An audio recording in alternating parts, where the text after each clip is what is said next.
സാധനം ഉണ്ട്. എന്താന്ന് പറയാൻ പറ്റോ? സംഭവം ഒരു പഴയതാണ്. ഇതാണ് സാധനം. എന്നാ നമുക്ക് ഇത് വെച്ചൊരു ക്യൂട്ടായിട്ടുള്ളൊരു ടെസ്റ്റ് ഡെക്കോർ ചെയ്താലോ?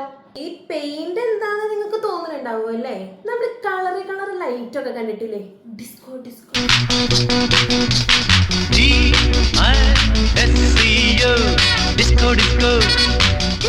അപ്പൊ സംഭവം ഞാൻ എന്താ ഉദ്ദേശിച്ചത് നിങ്ങൾക്ക് മനസ്സിലായിട്ടുണ്ടാവും അല്ലേ? ഇനി അധികം പറഞ്ഞ് വലിച്ചു നീട്ടണില്ല. ഇനി ഇത് തുറക്കുന്നതാണ് നമ്മുടെ ടാസ്ക്. ഇത് തുറന്നെടുക്കണം.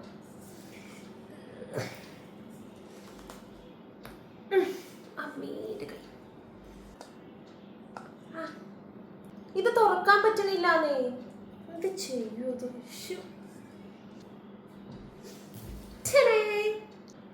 പറ്റുമായിരിക്കും, പറ്റേണ്ടതാണല്ലോ. പറ്റണില്ല. പഴച്ചപ്പണി 18 നോക്കിയിട്ടും തുറന്നില്ല. അവസാനം പിന്നെ ഏറെ നല്ല വശമുള്ള കാര്യം എറിഞ്ഞു നോക്കി. കിട്ടി. ഇനി നമുക്കപ്പോ വേഗം ക്രാഫ്റ്റ് ചെയ്യാം അല്ലേ? വാ. ഇനി നമ്മൾ കഷ്ടപ്പെട്ട് എറിഞ്ഞു പൊട്ടിച്ച് ഈ ബൾബില്ലേ, ഇത് നമുക്ക് കൂട്ടി ഒട്ടിക്കണം. ഇവൾക്ക് എന്താ വട്ടുണ്ടോ? അങ്ങനെ ബാക്കി വന്ന തീപ്പെട്ടിക്കൊള്ളി വെച്ച് മെഴുകുതിരിയും കത്തിച്ച് നമ്മുടെ ഗ്ലൂ ഗൺ ഉരുക്കി ഇതേ ബൾബിന്റെ മുകളിൽ കൊട്ടിച്ചിട്ടുണ്ട്. പറഞ്ഞു കൊളാക്കണില്ല. ഈ സ്ക്രീനിൽ കാണുന്ന പോലെ അതേപോലെ ചെയ്താൽ മതി. ബിക്കോസ് ഞാൻ പറഞ്ഞ എന്തായാലും കൊളാവും, അതെനിക്കറിയാം. എൻ്റെ ഡിസ്കോ പരിപാടിക്ക് വേണ്ടിയിട്ട് കളർ അടിച്ചതായതുകൊണ്ട് നമുക്ക് ബേസ് കോട്ടായിട്ട് വൈറ്റ് കളർ അടിക്കേണ്ടി വന്നിട്ടുണ്ട്. അങ്ങനെ ഫുള്ളായിട്ട് വൈറ്റ് കളർ കൊടുത്തിട്ടുണ്ടേ. ഇനി നമ്മളുടെ മുകളിലത്തെ അടപ്പിന് ഫുള്ള് റെഡ് കളർ കൊടുക്കാം. എങ്ങനെയുണ്ട്? സംഭവം മനസ്സിലായില്ല എന്തുണ്ടാക്കാൻ പോണേന്ന്.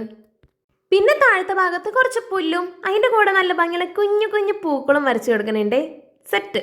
ഇനി ഒരു ബഡ്സ് എടുത്തിട്ട് വെള്ള പെയിന്റിൽ മുക്കി അതിൻ്റെ മുകളിൽ നിറയെ കുത്ത് ഇങ്ങനെ ഇട്ട് കൊടുത്തു. എന്ത് പെട്ടെന്നാലേ ഒരു സാധനം ഉണ്ടാക്കിയത്.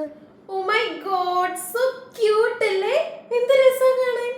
ആ ഒരു പഴയ ബൾബിൽ നിന്നാണ് ഇതേ ക്യൂട്ടായിട്ടുള്ള ഒരു മഷ്റൂം ഉണ്ടാക്കിയത്. കണ്ടാ പറയോ? എനിക്ക് പേഴ്സണലി ഇത് ഭയങ്കരമായിട്ട് ഇഷ്ടപ്പെട്ടു. നിങ്ങൾക്ക് ഇഷ്ടപ്പെട്ടു എന്ന് കമന്റ് ബോക്സിൽ അറിയിക്കണേ. അപ്പൊ ഇത്രയുള്ളൂ നമ്മുടെ ഇന്നത്തെ വീഡിയോ. പിന്നെ കാണാം. ബൈ. വെയിറ്റ് ചാനൽ സബ്സ്ക്രൈബ് ചെയ്യാൻ മറക്കല്ലേ. അപ്പൊ ശരി, ബൈ.